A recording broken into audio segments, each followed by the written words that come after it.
Three Fort Music Fest is almost here. The festival will take over downtown from March 20th to the 24th. Come discover hundreds of bands with me. I bet you'll find a bunch of new faves. Think of it as a real-life playlist from your coolest friend. 5-day passes start at $295, but it's not just about the music. From beer to comedy to food and tech, there's lots to explore. Check out the lineup and snag your ticket today at treefortmusicfest.com. Today on CityCast Boise, Idaho is a long way from Italy, but you can still find plenty of romance if you know where to look. Whether you're into dressing up for a night out on the town or eating takeout in your sweats, Natalie Plummer with the Boise Bubble podcast has tips for planning the perfect local Valentine's Day. It's Wednesday, February 7th. I'm Frankie Barnhill, and this is what Boise's talking about.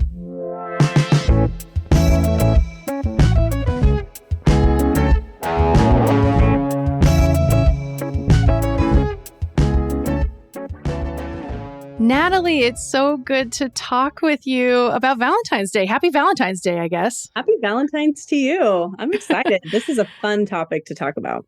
Okay, but before we get into it, because I definitely want your recommendations, your hot takes, your medium takes, whatever. Are you a fan of Valentine's Day? Like, is this something you look forward to?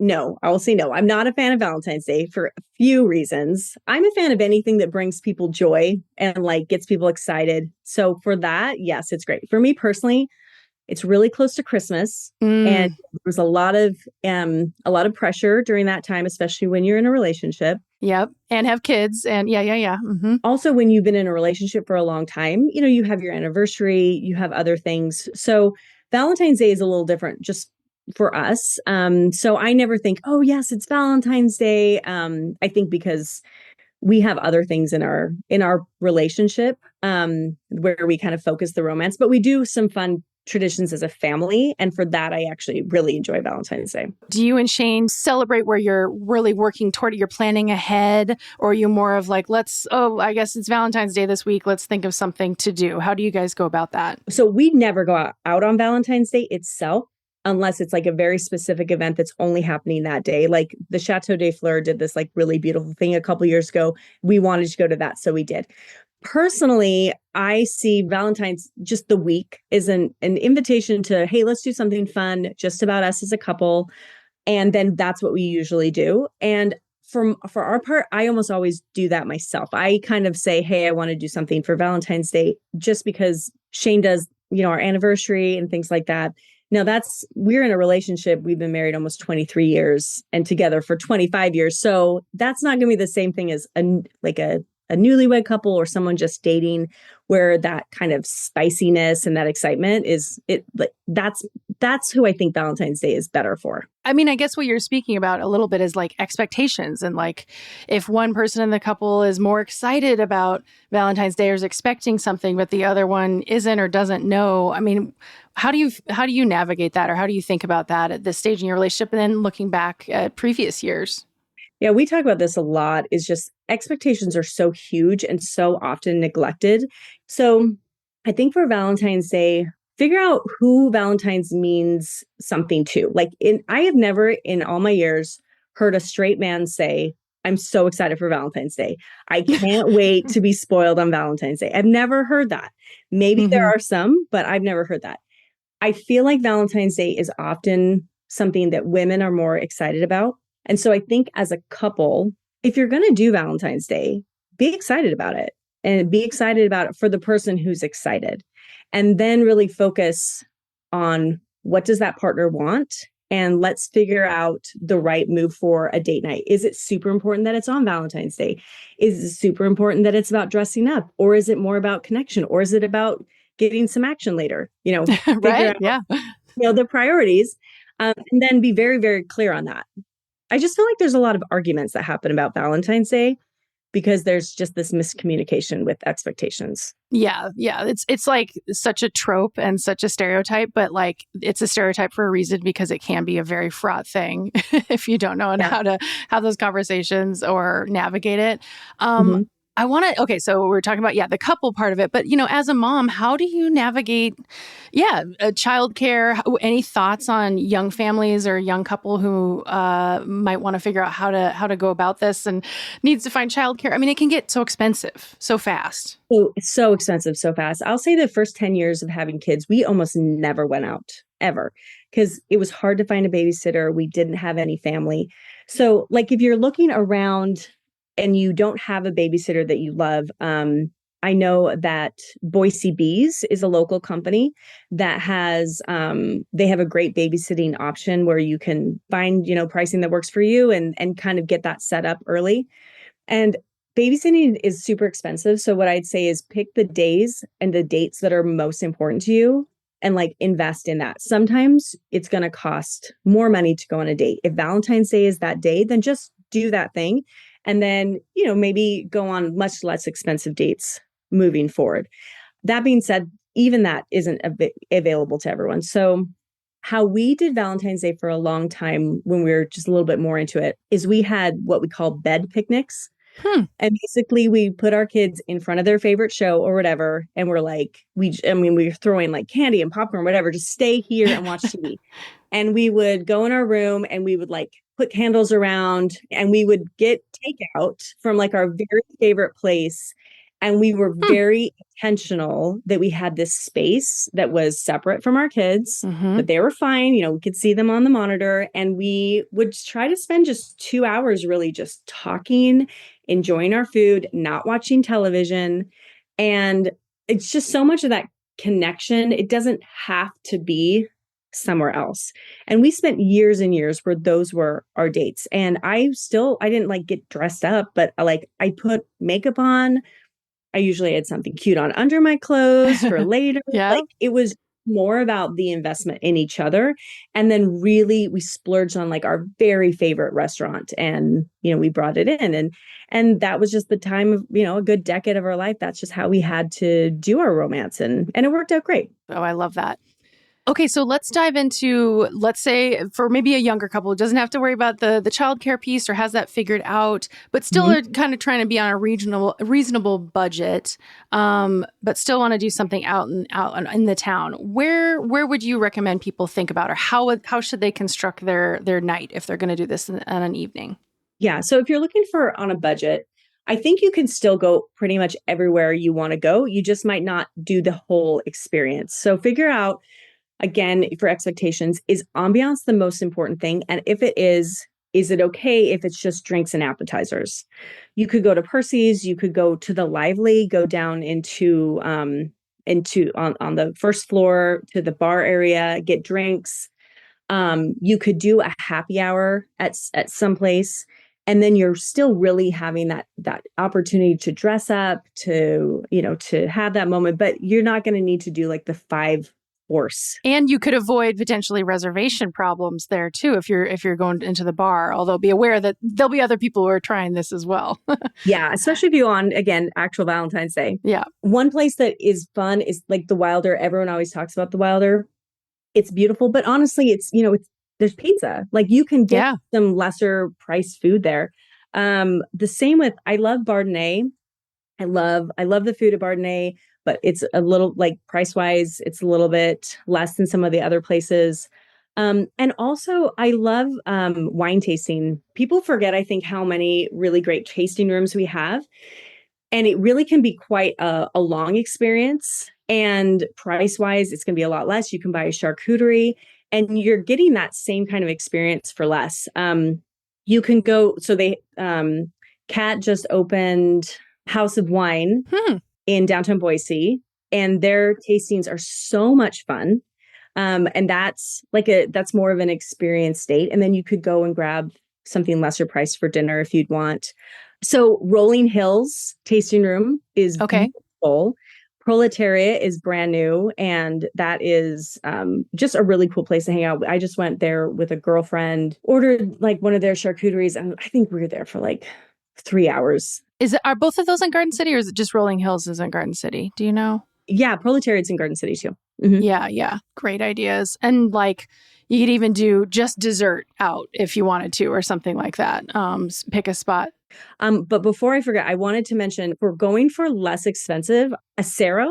Have you been there Oh, yet? I've never been to the spot. No. Tell me about it. Yeah, so Acero boards and bottles, they have so many options for really lower cost dining. They have like Ooh. I think a plate of bruschetta that you can split for like $16. And they have a happy hour where it's like bruschetta and something for and a bottle of wine for like $30. Like it's Oh, wow. price wise such a fun option if you're really trying to keep the budget. Yeah, I just went on their Instagram and the photos look great, of course. And yeah, it looks like some great like burrata and yeah, really good food. Okay, I gotta try this. Weirdly, this is so weird. You're gonna be like, why are you bringing okay. Their champagne and French fry combo. Okay. It's like a sparkling wine and French fries. And we are like, this sounds weird, but we got it. And it's so fun and so good. And like, who doesn't want to go get champagne and French fries? That's such a good Boise twist. I love it. I love it. I know. If someone's ready to splurge, this is their favorite holiday or a favorite holiday. This is just worth it for them to make this a really special occasion. What would you say if they're ready to really have a great time and make it extra special? Yeah. Well, first I would say find out what extra special means to both of you. So my parents are funny because, they're kind of boomers and they would go out, but my dad does not like to experiment with food. Like he does not. And he will tell you when he doesn't like it. So for them going out, it was going to be necessary for them to have pretty straightforward food. So like Chandler's is a great option for them Sure. because it's beautiful. They have live jazz often. And you know what you're going to get there. You're going to Yep. get steak. You're going to get seafood. Yep. That's fine. That's not my definition of romance. My definition is much more cozy and I still want it to be beautiful. But like I love Little Pearl Oyster Bar on 8th Street. Mm-hmm. There's something about it feels kind of almost New Yorky. For that same reason, I can kind of tuck into a booth and it's just about my spouse and I. But then you might have someone who their version of something exciting or romantic is to be seen, to be part of like a vibe. And so Sure. that's going to be something more like Barbacoa or Coa de Hima. Like those places are for people who want to dress up and they want to, see the other people dressed up and if you as a couple if you don't have those in line, one of you might be a little disappointed like, oh, I really wanted to make this more personal and just about us, or no, I really wanted to go out on the town. Yeah, show off a little bit. Yeah, see what others are into. Yeah, totally. And then like let's say you want something very very different, like that you haven't experienced a lot. That's a great thing to say very openly. I can tell you what we're doing for our Valentines. Yeah. What are you doing? Well, we're going to Lucky Finn's for all you can eat crab. Oh, okay. I was not expecting that. I like it. Because we haven't done anything like that in like a really long time. Mm-hmm. And there's something fun about like opening crab together. And we used to do it all the time when we were first married because I'm from Washington and we get a lot of crabs. So that's what we're doing. But another thought I had is to maybe go to Stardust. Oh my gosh, the Stardust Lounge in downtown. Yeah. The food is like, a little retro, very Yep. classic, but then the whole atmosphere is kind of Mad Men. And so it makes me feel like I have a good opportunity to dress in a very specific way. So sometimes I might want to wear that really sexy black cocktail dress. And so I want my restaurant to go with it. Yeah. You want to match the vibe of the space. Yeah. Mm-hmm. Yeah. So if I'm doing that, I can go to like Rogani's at the Chateau des Fleurs is like beautiful for dressing up, or like Anderson Reserve is a fun option if you want to kind of dress a little bit fun. Or the Lively, you go downstairs, you can be a little bit more chill, but you go upstairs and like you're in like full fancy. Yeah. And I have the opportunity for that when I go to a place like that, if that makes sense.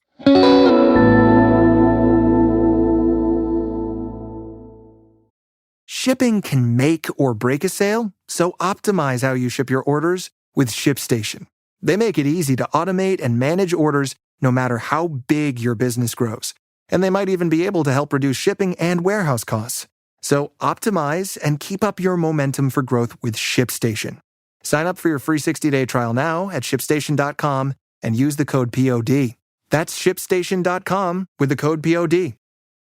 There's a big difference between talking and reporting, especially right now with a fire hose worth of news coming your way. You know what helps? Having reporters in the field. I'm Brad Milkey from ABC News, and that's what we've got on ABC's daily podcast, Start Here. Every morning, Start Here takes you across the country and around the world for a quick, smart look at the stories that matter. It's fast, it's straightforward, and sometimes, gasp, news can even be fun. So let's meet up tomorrow morning. Listen to Start Here wherever you get your podcasts.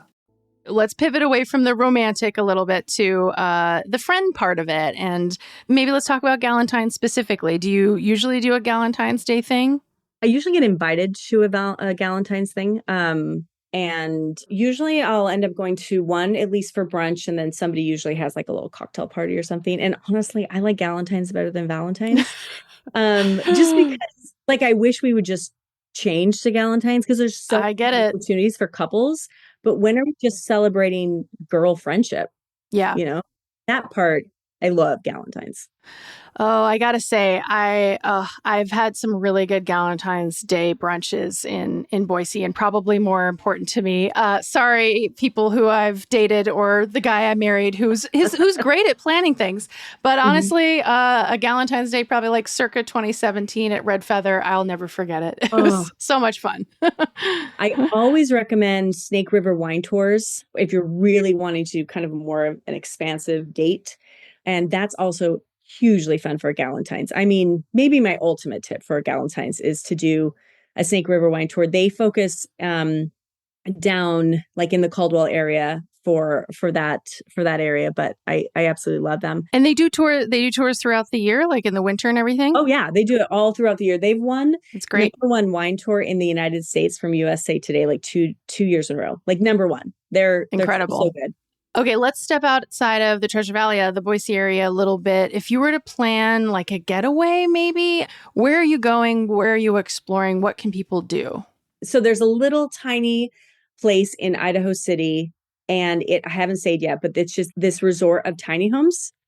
And it's so cute. It's so romantic. Is it the Smoke Jumper tiny home? Yes, okay. Oh, cool. Okay. So these little tiny homes in Idaho. Oh man, this looks gorgeous. So fun. The thing with the springs though, is you really do have to book like so months far in advance. Yeah. It's crazy. So that's always fun.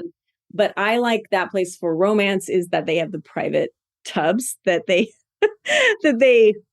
empty after every couple. Yep. And then, going up to McCall, there's always Shore Lodge is very simple because, you can just book your spot and they have, it's just, that's a very doable, easy thing if you don't want to have to spend a lot of time planning. But usually if we're getting to a hotel, we're staying in the Treasure Valley because we like to head down to downtown Boise personally. Like if we're going to kind of have a romantic thing, because then we can just walk to around. Basically a staycation, but not at your home. You're doing the in-town staycation. Yeah, I like that a lot. I think that's really fun. I would love, I would love to check out. Have you stayed at the Avery yet? Has that been a thing you've done? Yeah, I have stayed at the Avery. And it was, oh my gosh, how is it? Beautiful. I was hoping it was haunted.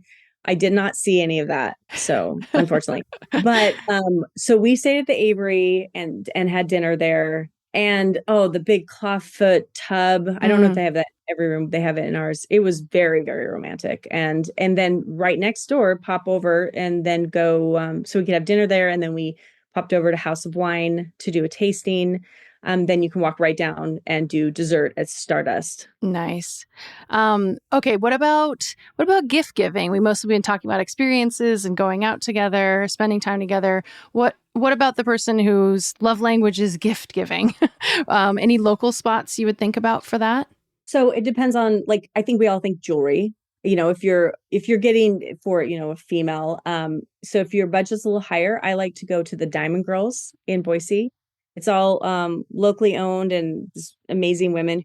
If your budget's not that high, but you want to do something that I think almost everyone's really into right now, there's a local company called 851, and it is a jewelry company that does gold dipped jewelry, so you can wear it like in the shower, you can sleep in it, and it's super classic gold jewelry. Hmm. And the price point's much lower. So, under $100. And you can get them online, but you can also go to Hayes Boutique in Hyde Park. I can't think of many women who wouldn't just love a beautiful pair of gold hoops or chain or bracelet or something like that. That's really cool. I didn't know that. So that's another thing. Mm-hmm. Yeah. Natalie, what about, okay, so moving away from jewelry, are there any like go-to flower shops or other local treats, maybe on the lower end of the budget again? Sure. So if you're wanting to do chocolate, some things that are always going to hit, I think, is the chocolate bar.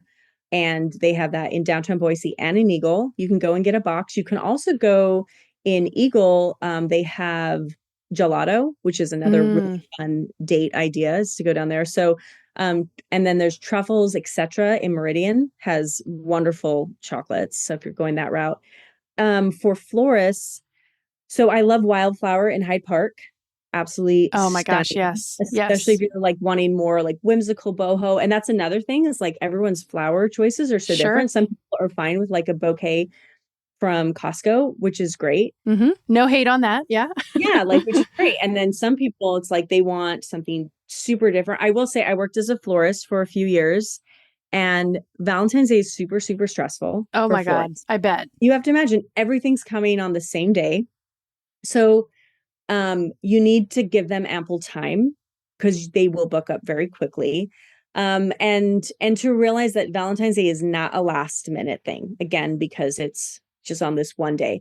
I personally go to Fancy Floral in Meridian, and also the nursery, or the florist within Edwards Nursery, is Smart. so good. Yeah, I love them. Hope Blooms in Eagle is really good. So one that I have personally never gone to, but everyone talks about, it's called Boise at its Best Floral. And they've been around for like 2 decades. Oh yeah, on Vista, right? I don't even know, because I was trying to research them. There's like no address on their Instagram, but everyone's like, this place is so good. I'm like, okay. So I know people love that. And honestly, if you're going last minute, it is a local company, but Albertsons, especially the bigger ones, do a beautiful job. They get beautiful flowers. You can have them arrange them.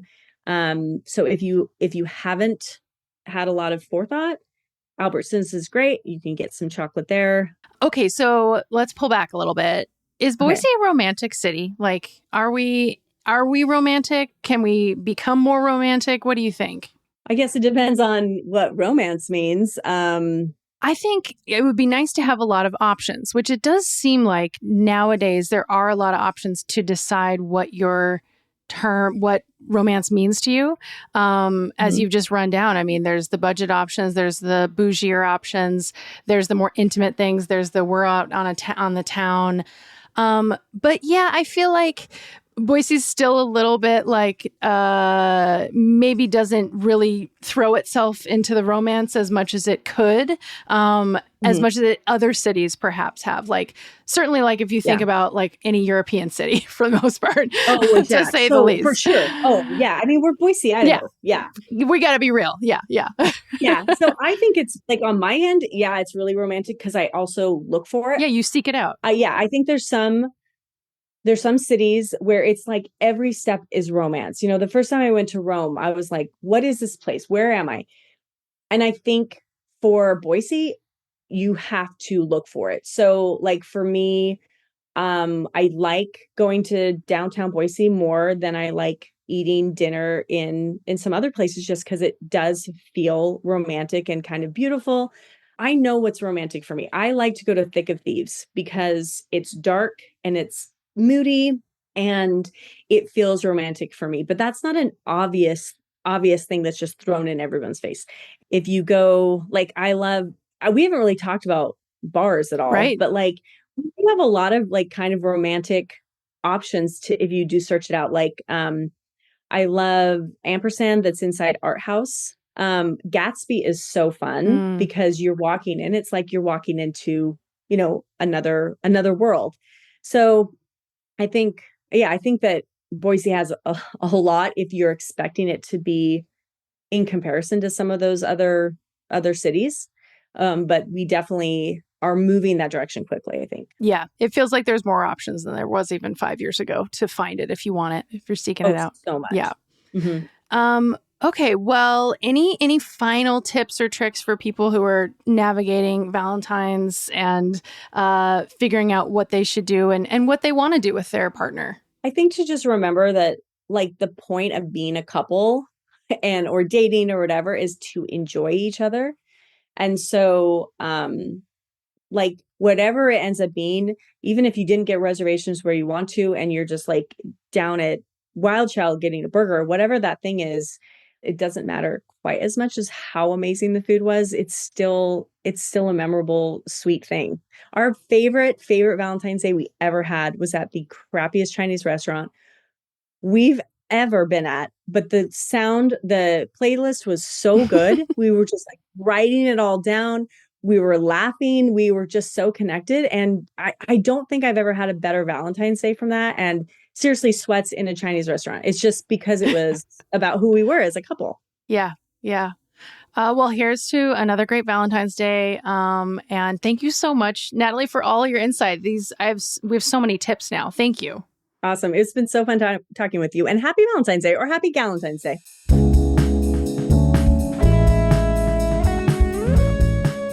All right, that's all for today here on CityCast Boise. If you enjoyed the show, tell your Valentine about us and consider leaving us a love note in the form of a review. Thanks for listening and see you around.